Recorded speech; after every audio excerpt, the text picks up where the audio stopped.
all those things. So look, I have my notebook ready to go. We're doing Retention Wars Part 2. So first of all, y'all can see my shirt. A lot of y'all might be aware of, yeah, we know that there's a lot of different awarenesses in October. So throughout this month, we're going to be focusing on and bringing awareness to the different awareness days and months. But what I must say, based on the lane and especially a lot of our work, most consistent work more recently, it has really been supporting adults, right, in their relationships, their communication, really their connection with their young people in their space. So this is October, believe it or not, is actually Communicate with Your Kids Month. And I've always kind of given it side eye, like, really, 1 month, we need a month, we need to, but it's definitely worth the conversation. It's definitely worth the conversation. I'll say that. So besides obviously my breast cancer awareness shirts and that going on for awareness this month, we're definitely going to be bringing some awareness to Communicate with Your Kids Month. Hey, hey, thank you. So you all, really quickly, we're getting started. Retention Wars Part 2. I'm jumping right in. Thank you all for joining. Thank you all for listening in. So a little bit of the why we're starting and continuing the conversation. First of all, we had a little more to say. We had a little more to say. But then two, honestly, a lot of the conversations I've been having, y'all, my LinkedIn inbox has been popping. All right. It's been popping. And a lot of the conversation, again, is revolving around these topics, right? How to motivate, how to retain, how to show appreciation. This is the same strand of thought in my world, in my space. It all ties back to relationships and that social emotional intelligence, that emotional intelligence. So, again, we're going to continue the conversation. There's more to say for certain. All right, y'all. So, last time we were talking about some of the cultural implications. When we say culture, that's whether, again, we mean home life, corporate life, or any organization, right? An education space or not, any of those for sure. So these cultural indications, implications, we have to think about those three tiers again. I hope y'all caught the video yesterday, right? The recap. Just in case, here you go. We have the beliefs.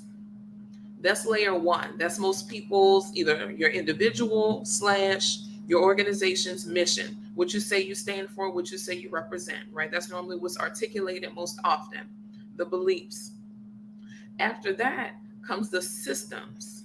So, what are the workflows? What are the literal systems that are in place that support, uphold, back up the beliefs? From there, the final layer is the frontline layer. So, what are those day to day actions that we do? Right? That's where you actually build out the system. These are the things that we want to happen in the systems. So, these are the actions that we take to make it happen. Simple enough, right? When we're talking about, again, retention, culture has to come up. And it comes up a lot because what happens is there's a misalignment. There's somewhere something gets lost in translation, something is not, again, it's not in the line, it's not in alignment, it's not in accord, wherein the systems that are in place maybe they no longer serve, no longer support the beliefs, the overall mission, right, that was established at X time frame, X years ago, right?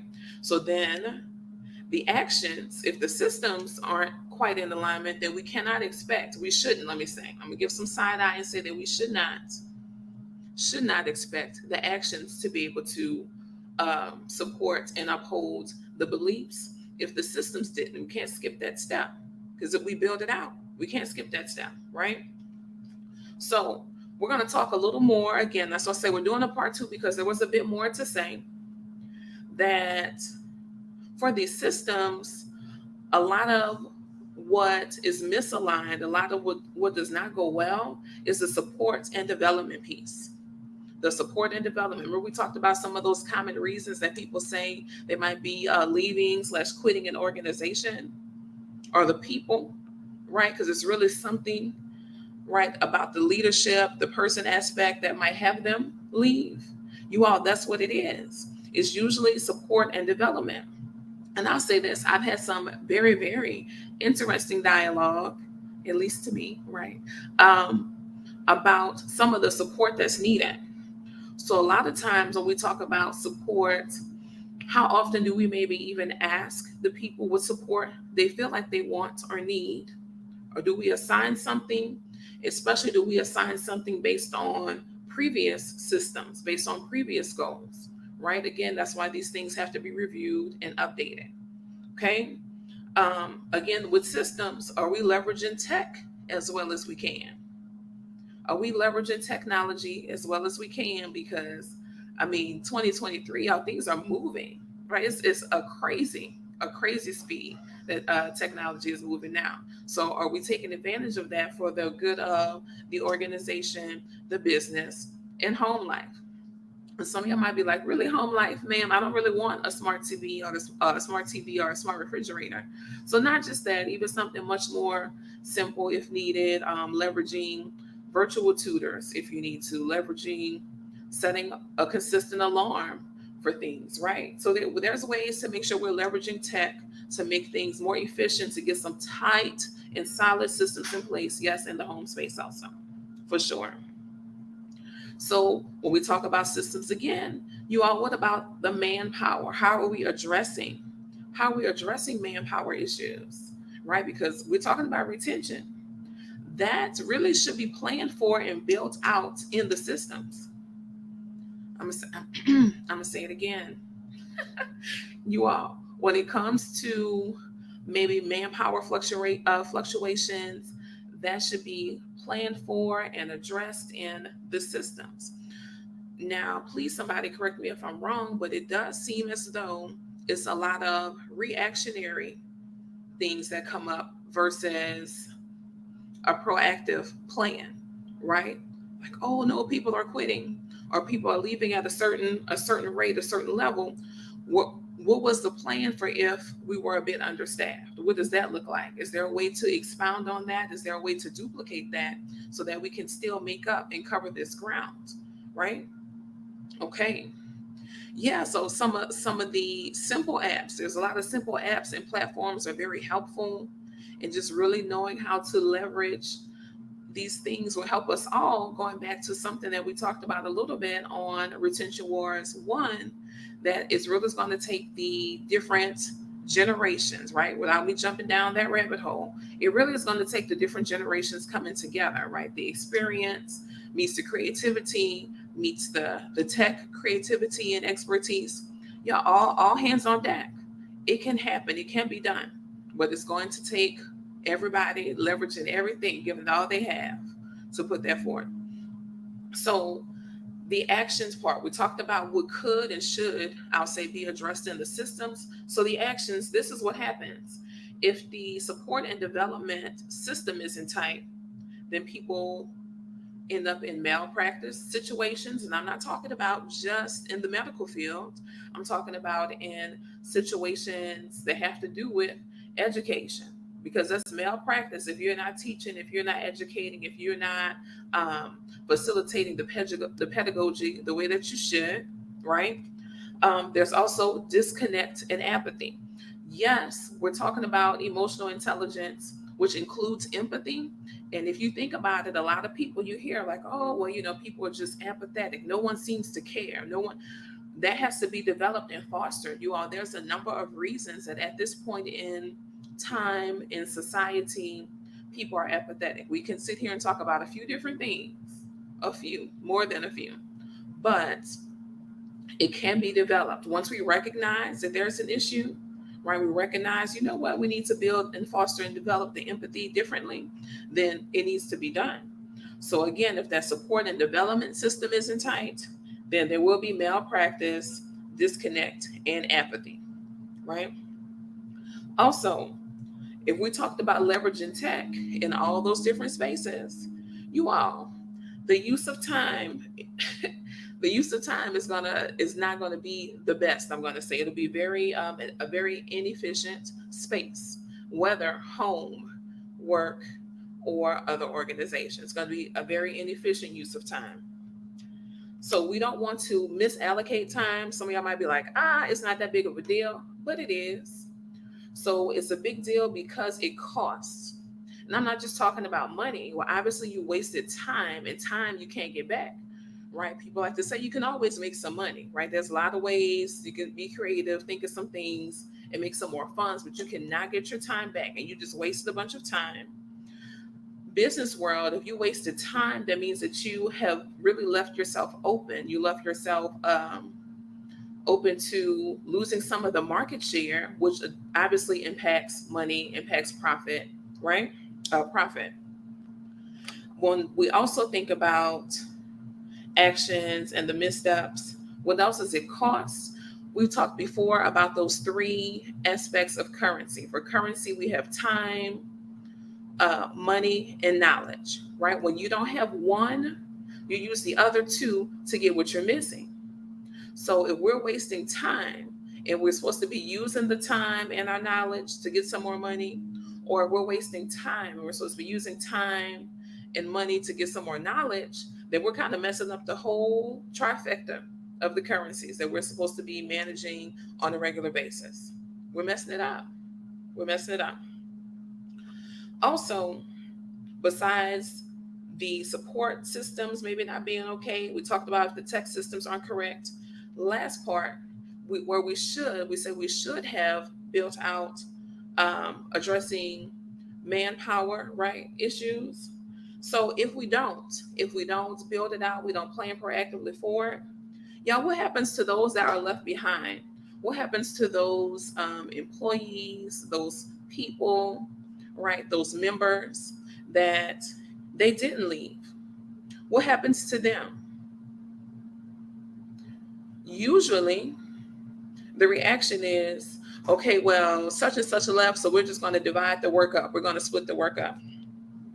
Now, I'm not just going to say how is that fair, right? Because people say, well, life isn't fair, all these things, but how do you think these people feel? What kind of reward? What type of appreciation? What type of just, I mean, what would they be thinking and feeling at this point? Like, so because I stayed, because I didn't leave too, because I'm tired, I'm frustrated, I'm overworked, because I didn't leave, I got rewarded with more work, or I was given more responsibility. That doesn't make sense. It doesn't. And usually it's because we don't really plan for it on the front end. Or even, and then be honest, at this point, if we know it's happening, have we really developed a plan since? Are we still just reacting? Are we still in a reactionary mode? Okay? Because overworked, yes, overworked, but it's almost overworked. It's like an understatement.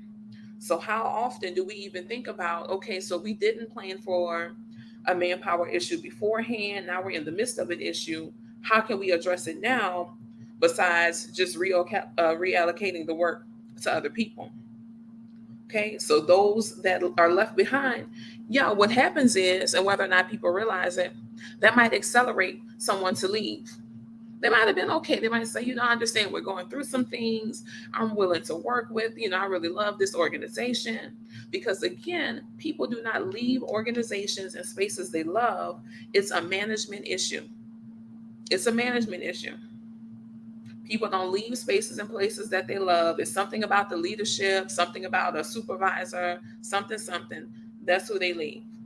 So understand, they will rock with you, like people say. It's right. They'll rock with you if they know that there's some light on the other side of the tunnel, right? We'll go through sometimes. It's a relationship, right? Work is a relationship, career, okay?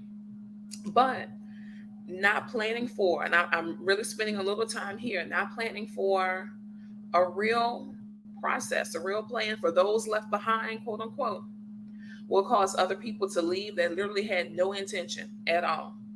No intention to leave, but they're overworked, without more compensation, having more responsibilities piled on top. Not too many people will really stick around for that. And they might, but it does have an expiration. It does have an expiration.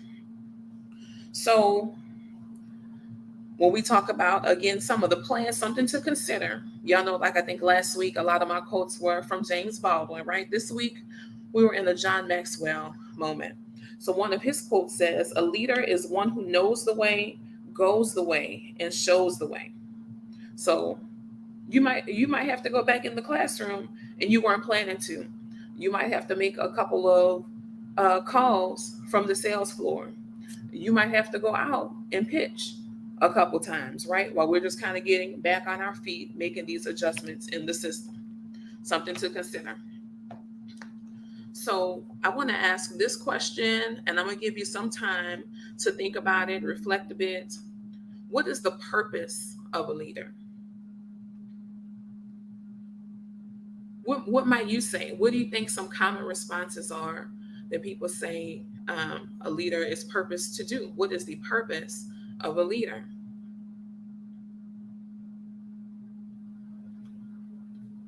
While you're thinking, what I would like, I'm trying to differentiate. What I would like is not for descriptors for what to do in the role, right? A lot of people have ideas of what to do in the role, but what is the purpose? What is the purpose? And I'm gonna give a little pushback too, right? Former educator life, we don't explain the word with the word. So we figure out another way to explain it a bit. So what is the purpose of a leader? So I've been asking this question. Um, so someone said maybe guidance through demonstration. Guidance through demonstration. Someone else said persuasion. And I sat with it for a moment. But okay, let's think about it. It makes sense. At some point, there's some persuasion involved if you're a leader. When there's certain things you want to motivate your group to do, and there's different ways you might persuade. You might persuade through collaboration. The collaborative process was a persuasion within itself, right? Maybe you set the goal. It wasn't as much collaborating, but you set a goal, and once the goal is met, then you'll receive Y prize, right? Y reward, and that's whether home, again, an organization, corporate life. Okay, but there is some persuasion involved along the way. So maybe a leader casts the vision, nurtures and trains and inspires. The purpose is to execute the mission to build a team. So if someone said to execute the mission, and we're talking about, again, culture, retention, remember we said the mission is really the beliefs, the things that we say. So if you're executing the beliefs, then you need to be very, very clear, very intentional. Man, you need to be all up in. You need to be all in the systems and actions because they all go back to not just impact, you, but clearly and literally the organizational culture. All right. So a facilitator develops individuals after recognizing strengths and weaknesses. So again, that means relationships because there's some people that sit in their spaces and that's all they do. They sit in their spaces. And when we talk about strengths and weaknesses or strengths and areas of opportunity, right? Areas for improvement, like people like to say, what and how do we leverage that? How do we develop that? Right? Is it just an identification thing? Again, we said develop it and recognize, but what's the plan? So these again are the systems. These again are the systems that come into place. So they lead, so the people will follow. Yes, yes, yes. Pushing people past their full potential to make room for the next. Ooh, so they're cultivating, they're growing. I like that one. Help to develop the staff. So that's something too. I know we've talked about it, some of our posts on our social media platforms. We talked about how development shouldn't be a secret nor a flex, right? So if you're a leader and you're working on developing yourself, develop yourself. And it would be understandable if people knew that you are working on certain things in your leadership, right? That's a good example to set, a good tone to set, honestly, that this is the norm. We're all in development. We're all receiving feedback. We're all reflecting, basically. But should it be a flex, right? Where you're showing off, you're bragging, where, yeah, I'm developing my social awareness, and I'm working on my self management and my self regulation because, well, all of that's not necessary. But is the development necessary? Oh, indeed. Yes, indeed, it is. So, leveraging also staff. That's another piece. So, this again, these actions and systems, someone said leverage the staff that can help with cultivating. That's a whole another aspect of a leader, right? Going back to, if you recognize and develop the individuals, you know who can help who with what. You sure do. You know who can help who with what. So the systems, again, lend themselves and lead to the appropriate actions, right? Yo, someone also said that leaders ensure success. But again, then my challenge, my thoughts, my pushback, right, is, but then you have to follow up with how they describe success, right? Success is one of those words that we have to really discuss. What does it look like? What does it sound like to you? We really have to build that out because, a lot of times we can give those school answers, I like to say, but we have to really build it out. So even if you are ensuring the success in the space, so home, organization, corporate, education, build it out. How do you describe success? How do you measure it? How do you know it when you see it? So someone said the purpose of a leader is to guide, to be intentional about the mission at hand, the developing, honing individuals within the system. Yes, y'all, again, I can't stress enough that yes, usually the tone is set, the mission is set, right? The mission, those things we articulate, we stand for, but it falls apart, right? We lose people, right? The retention doesn't happen due to the systems and the actions thereafter, right? Because the mission will be solid, right? The mission has stood the test of time. Honestly. And we talked about a lot of those common words and phrases that people have decided to include in their mission statements over the years. But the systems are not in alignment, and the actions as a result don't line up either. So just making sure, right, we're really fleshing this out, making sure that we're in alignment for these things. So last week we spoke about the opposite of acceleration. So the opposite of acceleration, what might you say? Does anyone remember what the opposite of acceleration is?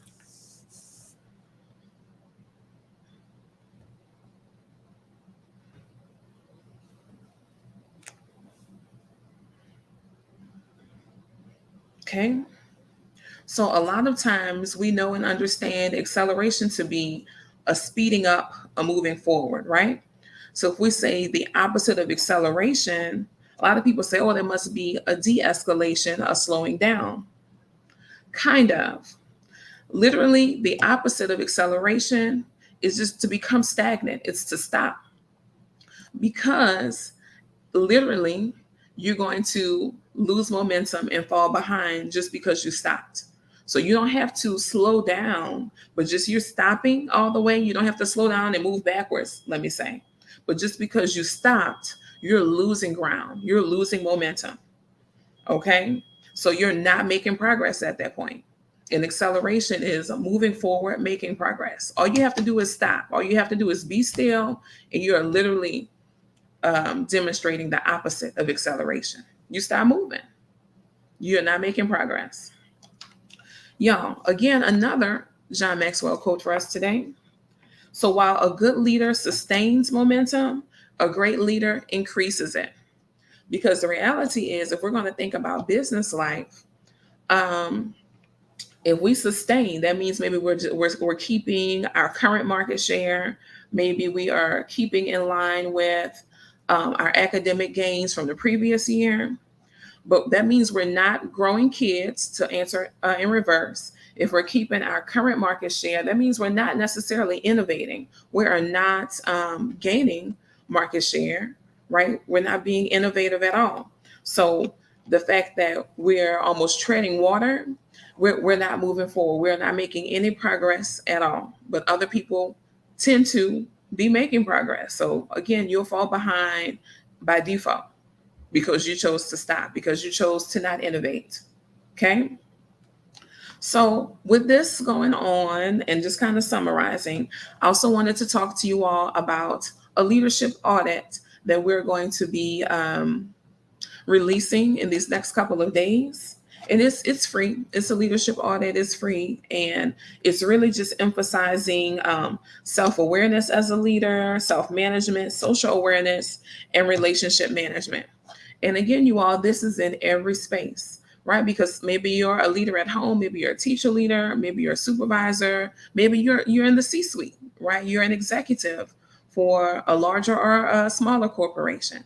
But anyone can take this leadership audit. So, also on the leadership audit, there's also some resources that, depending on which areas is determined, you might need a little more support, right? Then we also have some resources and things suggested and available as well, right? All right, y'all. Well, again, we said that it's a lot. Oh my goodness, it's so many awarenesses in October. One of the reasons we wore this particular shirt today, right? But moving forward, the rest of the month, we're really talking about communicating with your kids Awareness Month. Again, I'm trying not to continue to give it side eye, like really just 1 month to communicate with your kids. No, but there's some really good conversation to have and things to say. So the next lives that we'll have for the remainder of this month, again, will be some tips, some strategies, just some things to consider, especially considering what spaces a lot of our work has been in, working with parents and helping support them with different strategies at home, navigating and managing behavior and conflict, obviously, right? So look forward to talking to you all a little later this month. And thank you for chiming in. All right. Bye bye.